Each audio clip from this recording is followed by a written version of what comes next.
Oke, halo semuanya. Selamat datang di channelnya Bajang Kemangi. Jadi pada kesempatan kali ini kita akan coba update lagi tentang metode ICT Concept. Karena udah beberapa bulan ini kita tidak upload di channel Bajang Kemangi. Jadi untuk konten yang akan kita bahas kali ini adalah tentang ICT Simple Strategi.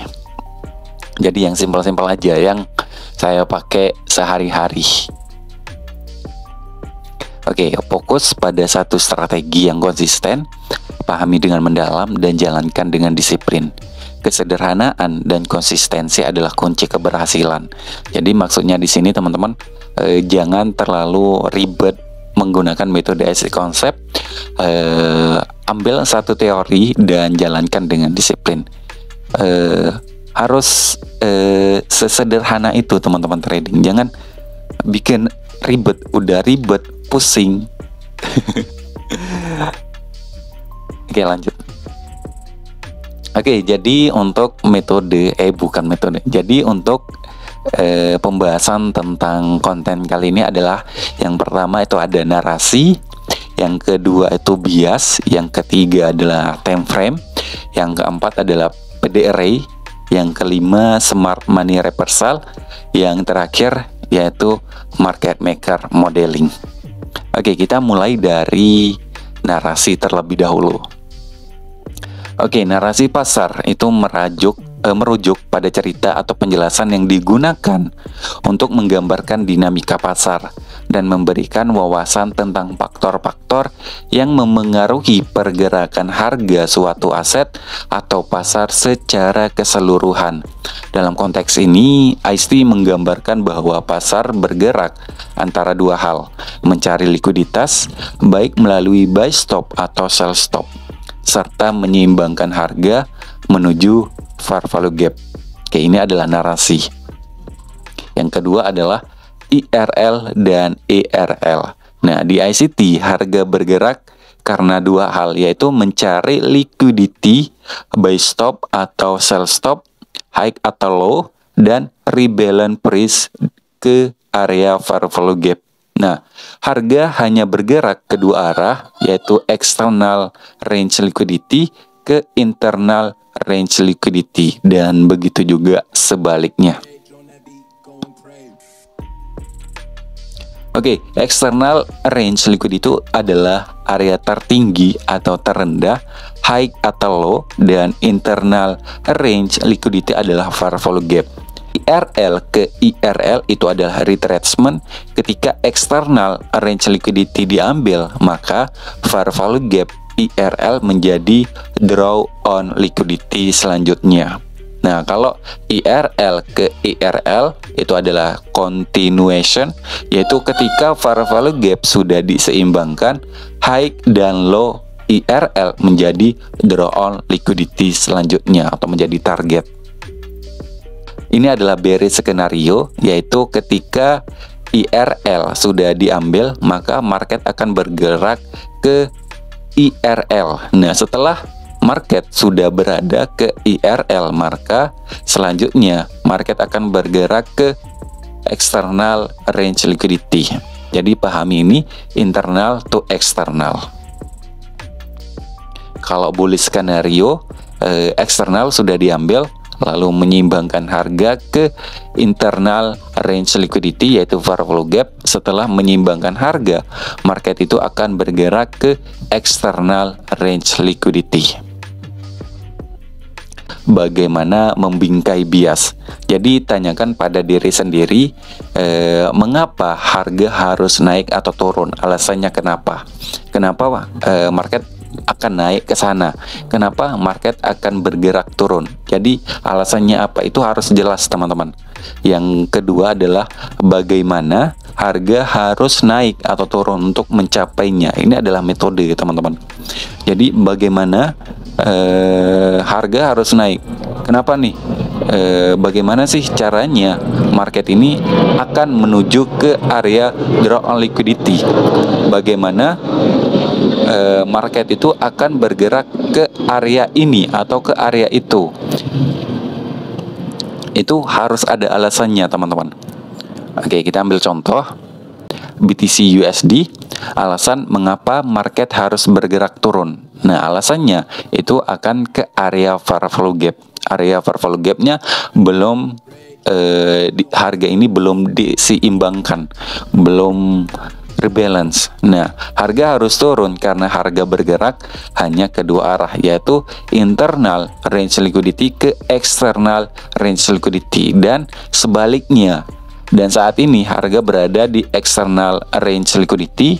So, bagaimana selanjutnya? Nah, harga harus bergerak ke internal range liquidity karena harga selalu bergerak dan berputar di circle yang sama yang berulang. Jadi, ketika market sudah berada di external range liquidity, maka market itu akan bergerak ke internal range liquidity, yaitu fair value gap. Bagaimana harga harus turun untuk mencapainya? Jadi kita membutuhkan konfirmasi di low time frame.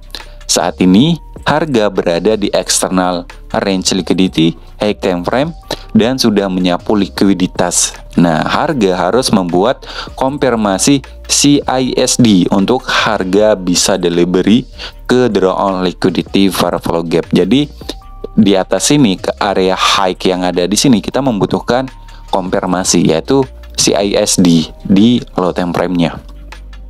Untuk time frame, teman-teman bisa, kalau teman-teman menggunakan bulanan, itu untuk strukturnya bisa menggunakan daily.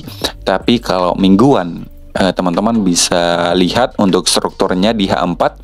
Tapi kalau misalkan harian, teman-teman bisa lihat di H1 struktur. Jadi monthly level, daily struktur, weekly level, H4 struktur, dan daily level H1 struktur. Kalau aku biasanya menggunakan daily level, teman-teman, dan turun ke H1 untuk melihat strukturnya. Oke, sekarang kita bahas tentang PD array, premium discount array atau price delivery array. Nah, secara sederhana, price delivery array adalah cara untuk memahami bagaimana harga dikirim atau didistribusikan di pasar oleh pemain institusional besar sehingga trader dapat mengambil keuntungan dari pola ini. Jadi ini adalah PD array, teman-teman, yaitu all high or low, terus rejection block, order block, fair value gap, liquidity void, breaker block, sama mitigasi block. Jadi teman-teman harus lihat di area premium ataupun diskon. Kalau berada di area premium, teman-teman cari, kalau aku order block sama fair value gap. Ini yang saya cari. Ketika berada di area premium, saya cuma cari order block sama fair value gap. Kalau di diskon sama juga, teman-teman, yaitu order block sama fair value gap. Jadi saya menyederhanakan konsep ICT. Jadi nggak semua. Kalau ada rejection block di area premium, misalkan saya akan cari open posisi sell, enggak, teman-teman.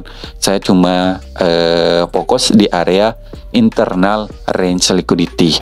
Ketika sudah berada di area fair value gap, misalkan di area premium, saya akan cari sell konfirmasi CISD.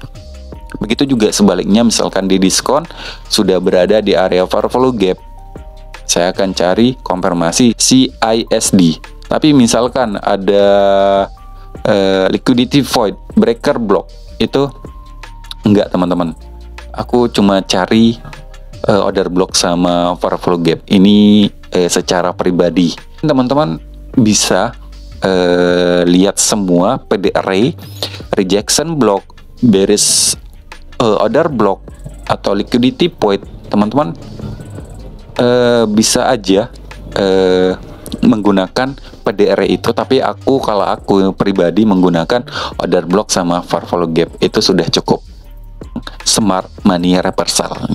Nah, smart money reversal dalam metode ICT mengacu pada pembalikan harga yang disebabkan oleh aktivitas smart money, yaitu institusi besar, bank, atau pemain besar pasar lainnya yang memiliki kemampuan mempengaruhi pergerakan harga.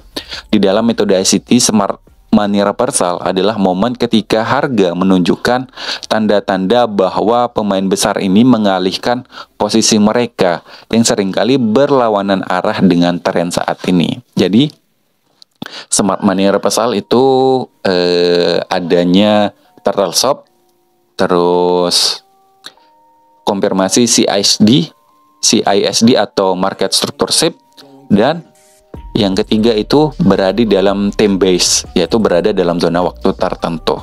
Dan sekarang kita coba bahas turtle shop, yaitu adalah liquidity swap atau stop hunt, teman-teman. Jadi market itu akan mencari likuiditas. Jadi kita sebagai trader itu harus menunggu turtle shop, yaitu penyapuan likuiditas, agar kita tidak menjadi likuiditas. Kalau sudah ada turtle shop, kemungkinan besar kita tidak bagian dari liquidity, karena liquidity sudah diambil. Jadi pandangan kita, oh ternyata market sudah mengambil likuiditas. Setelah mengambil likuiditas, baru kita masuk agar kita tidak menjadi likuiditas. Dan kalau CISD atau MSS itu perubahan pengiriman harga, atau ada displacement, ada pergerakan atau volume. Jadi kita akan menunggu konfirmasi CISD atau MSS. Tapi seringkali aku cuma ngandelin CISD, karena kalau ngandelin MSS itu seringkali ketinggalan momen. Jadi saya fokus pada CISD. Dan sekarang time base atau berada dalam zona waktu tertentu, yaitu kill zone. Bisa di Asia kill zone, London kill zone, ataupun New York kill zone. Jadi teman-teman bisa fokus di salah satu ini, ataupun tiga-tiganya boleh menggunakan zona waktu ini.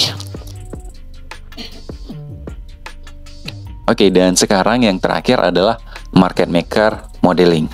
Nah, market maker adalah entitas seperti bank besar atau perusahaan keuangan yang menyediakan likuiditas di pasar dengan cara siap membeli dan menjual aset keuangan. Nah, pada harga tertentu. Dengan demikian, mereka memastikan bahwa selalu ada pihak yang bersedia membeli atau menjual, sehingga pasar menjadi lebih liquid dan stabil. Jadi, market maker itu berarti pembuat pasar, teman-teman, dan XM itu yaitu buy modeling ataupun sell modeling. Oke, kita ambil contoh. Ini adalah market maker sell modeling.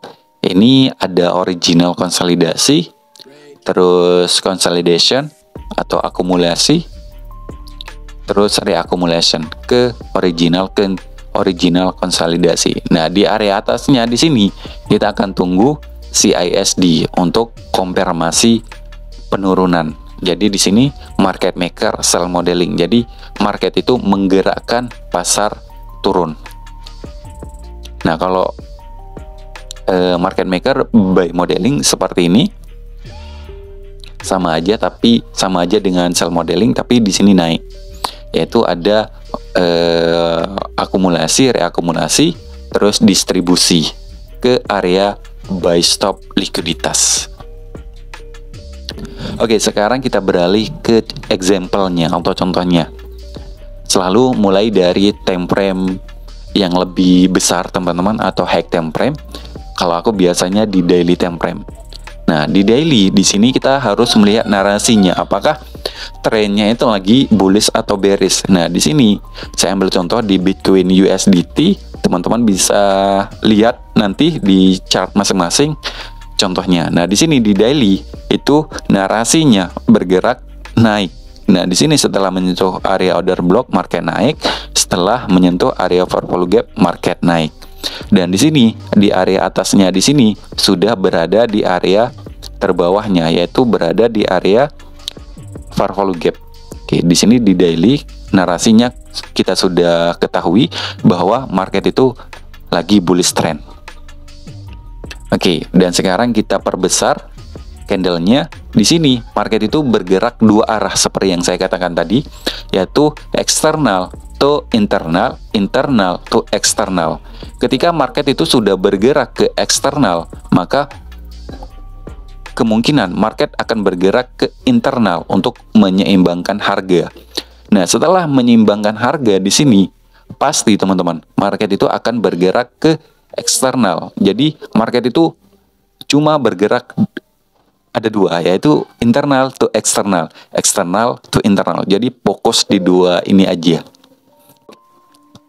Nah, di sini teman-teman bisa tarik Fibonacci dari area terendah ke area tertinggi, dan di sini kita bisa melihat zona premium versus diskon atau PDRA, premium discount array, ketika berada di area diskon. Nah, di sini ada fair value gap. Jadi kita bisa melakukan, fokus kita akan mencari buy posisi karena sudah berada di area diskon area, sudah berada di area PDRA yaitu fair value gap. Nah, di sini di D1 ini kita turunkan time frame-nya ke H1, yaitu kita cari apa? Kita cari turtle shop, market structure shift, sama CISD. Nah, biasanya kalau aku itu biasanya menggunakan CISD untuk melihat konfirmasinya. Di sini di H1 terbentuknya turtle shop, berarti market sudah mengambil likuiditas. Sekarang kita akan melihat apakah marketnya itu di placement ke area atas membentuk market structure shift atau CISD. Nah, di sini terbentuk CISD, teman-teman. CISD H1 di sini kita turunkan lagi ke time frame yang lebih kecil, yaitu M15. Nah, di M15 di sini kita bisa melihat bahwa market bergerak di placement membentuk area fair value gap. Nah, di sini fair value gap di sini kita bisa melakukan transaksi pembelian dengan target berada di area external range liquidity tadi. Oke, di sini setelah kita melakukan pembelian, market itu pasti akan ke area eksternal karena market itu bergerak internal to eksternal, eksternal to internal. Dan di sini kalau kita lihat di zona waktunya itu berada di Asia Kill Zone. Nah, ketika menyentuh area fair value gap di sini, ini berada di area zona waktu Asia Kill Zone. Jadi kita bisa melakukan transaksi pembelian di Asia Kill Zone ini. Jadi sangat simpel, teman-teman. Jadi kalau teman-teman menggunakan metode ini cuma lihat fair value gap sama high atau low, area external range liquidity sama internal range liquidity. Jadi sangat simpel sekali. Jadi kita kalau sudah berada di area internal range liquidity, berarti kita akan mencari market maker buy modeling. Tapi misalkan kalau berada di area external range liquidity, kita mencari market maker sell modeling. Jadi seperti itu. Sangat simple. Mungkin segitu dulu untuk video kali ini. Sampai jumpa di episode selanjutnya.